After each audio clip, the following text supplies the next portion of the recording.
warahmatullahi wabarakatuh. Halo anak-anak, berjumpa lagi dengan Ustazah Anis. Bagaimana kabarnya hari ini? Sebelumnya, jangan lupa ya untuk subscribe dan bunyikan loncengnya supaya anak-anak selalu update video pembelajaran setiap harinya. Selamat belajar. Sebelum kita mulai belajar pagi hari ini, kita awali dengan baca basmalah dulu ya. Yuk bersama-sama. Bismillahirrohmanirrohim. Oke.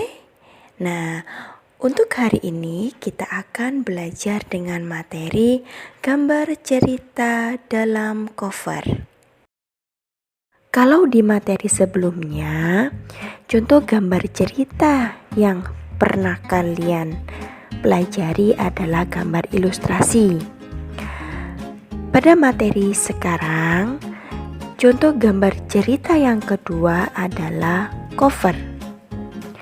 Nah, sebelum Ustazah menjelaskan apa itu artinya cover, bagian-bagian dari cover, unsur-unsur cover itu apa saja, coba sekarang Ustazah ingin kalian pegang buku pena kalian masing-masing. Ustazah beri waktu 3 detik ya untuk kalian pegang. Ustazah hitung ya. 1 2 3. Sudah kalian pegang? Oke. Nah, sekarang coba kalian pegang buku pena kalian yang bagian paling depan sendiri ya. Pegang bagian paling depan sendiri yang terdapat gambar anak bermain bola. Sudah?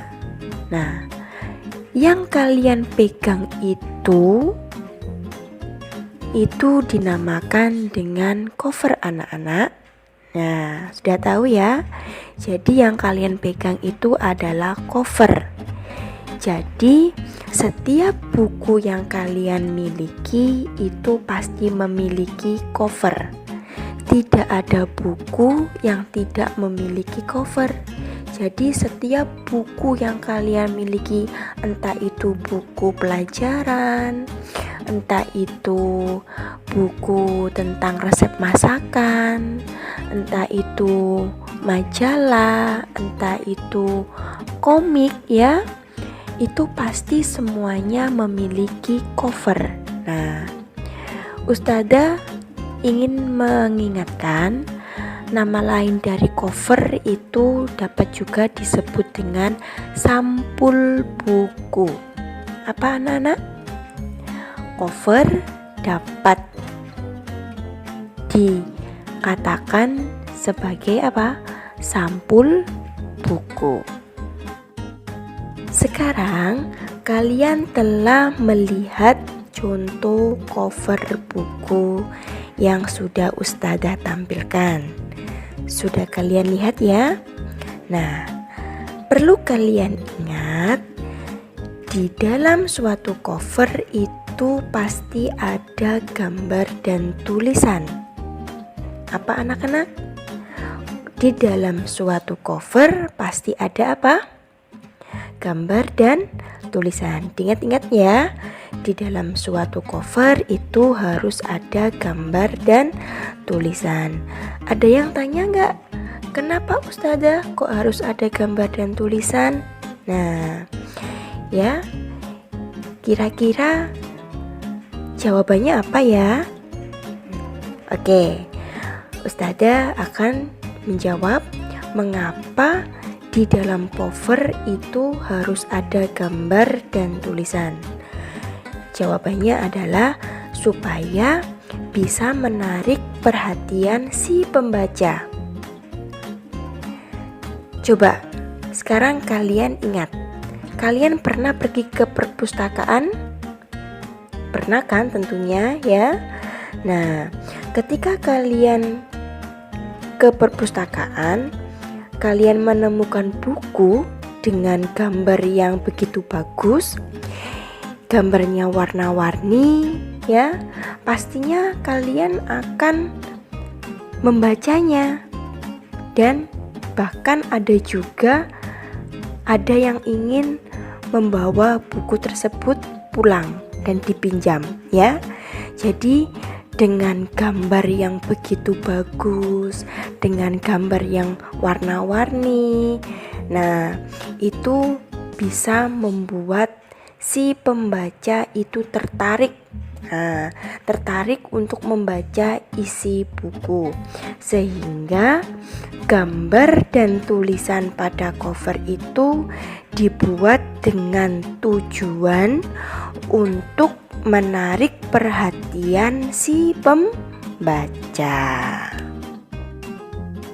Setelah kalian tahu tujuan dari pembuatan cover, kalian juga harus tahu arti dari cover itu apa. Nah, kira-kira cover itu apa sih ya? Coba kalian buka buku pulpena kalian halaman 33. Sudah? Sudah ketemu halaman 33? Sudah ya? Ya. Di situ terdapat arti dari cover. Cover adalah tulisan dan gambar yang terdapat di halaman terdepan pada sebuah buku. Sudah kalian temukan arti dari cover? Coba dibaca dulu. Sudah kalian baca? Ustazah ulangi lagi ya. Cover adalah tulisan dan gambar yang terdapat di halaman terdepan pada sebuah buku. Sekarang kita akan mengenal bagian yang terdapat di dalam suatu cover. Bagian cover itu terdiri dari 3 sisi. Ada berapa anak-anak? Ya, ada 3 sisi. Bagian cover yang pertama itu adalah sisi depan cover. Bagian cover yang kedua adalah punggung cover. Dan bagian yang ketiga adalah sisi belakang cover. Setiap masing-masing bagian sudah Ustazah tampilkan di video. Kalian bisa melihat mana sisi depan, mana punggung cover, dan mana sisi belakang cover. Tentunya kalian sudah melihatnya ya. Setelah kalian mempelajari tentang pengertian cover itu apa, bagian-bagian yang terdapat di dalam cover itu ada apa saja. Nah, sekarang kalian juga harus mengetahui unsur-unsur yang terdapat di dalam suatu cover. Unsur yang pertama di sini adalah nama penerbit. Yang kedua adalah judul buku. Yang ketiga adalah kalimat penjelas buku. Jadi di sini sudah tercantum judul bukunya, namun masih tetap diberi kalimat penjelas untuk judulnya supaya lebih jelas lagi ya. Unsur yang keempat adalah gambar cover. Di sini gambar cover harus ada karena memang untuk atau bertujuan untuk menarik si pembaca. Unsur yang kelima adalah nama penulis. Nah, Coba kalian lihat, di situ nama penulisnya kira-kira siapa ya namanya? Sudah dilihat? Siapa namanya? Kurang keras? Oke ya. Selanjutnya unsur yang keenam adalah sinopsis. Sinopsis itu adalah ringkasan dari isi buku tersebut. Nah, biasanya sinopsis ini bisa kalian temukan di bagian cover yang paling belakang. Nomor 7, unsur yang ketujuh adalah identitas penerbit. Biasanya identitas penerbit ini tercantumkan atau tertulis alamat kantor, lalu nomor HP yang bisa dihubungi. Ragam cover ini dapat dibedakan menjadi dua yang telah disesuaikan dengan isi buku masing-masing. Yang pertama disesuaikan dengan kebutuhan buku, yang kedua disesuaikan dengan tampilan atau desain. Jadi, kalian harus tahu ragam cover atau macam cover ini dibedakan menjadi dua. Nah, untuk materi tentang ragam cover ini dapat kalian temukan di buku Bupena halaman 44.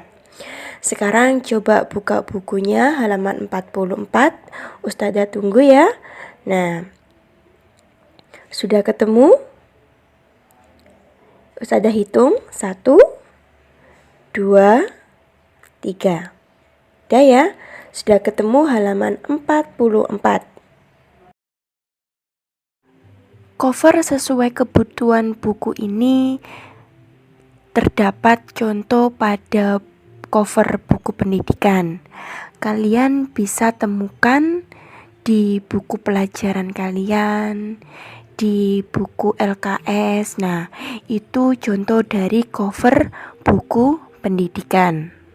Contoh cover berdasarkan kebutuhan buku yang kedua adalah cover buku resep makanan. Di sini kalian bisa temukan di buku cara-cara memasak makanan.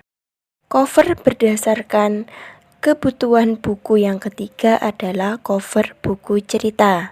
Nah, di sini bisa kalian temukan tentang buku cerita rakyat, terus dongeng ya. Cerita rakyat di sini bisa seperti contohnya cerita Timun Mas. Kalau dongeng bisa juga seperti Si Kancil.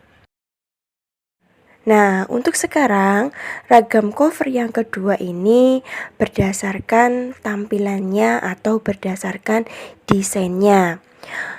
Untuk cover yang berdasarkan tampilannya ini terbagi menjadi dua lagi ya anak-anak, yaitu cover hitam putih dan cover penuh warna.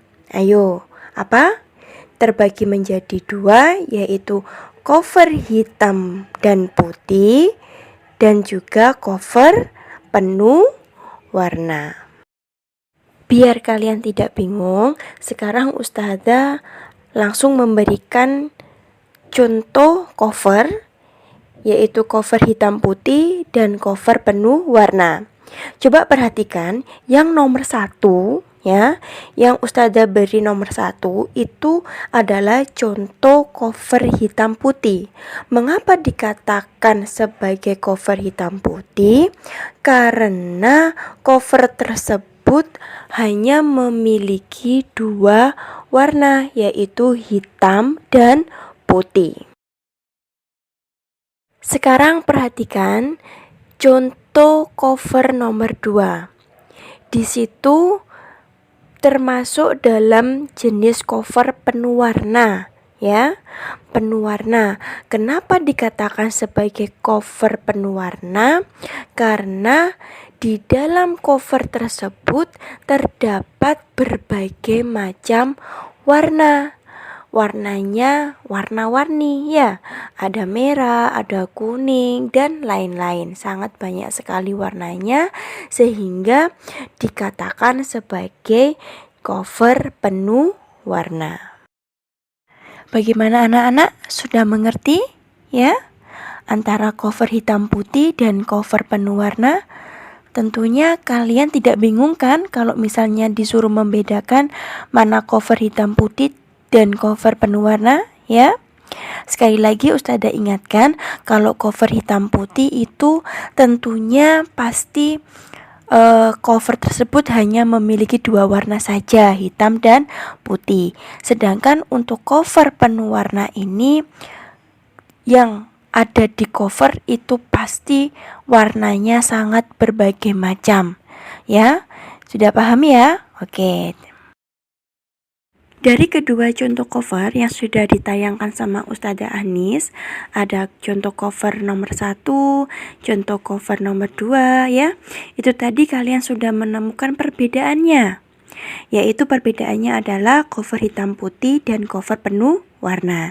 Sekarang Ustazah ingin kalian menemukan persamaan dari kedua cover tersebut. Jadi persamaan dari kedua cover tersebut antara cover 1 dan cover 2 itu memiliki persamaan, yaitu sama-sama termasuk dalam jenis cover berdasarkan kebutuhan buku yang termasuk dalam apa?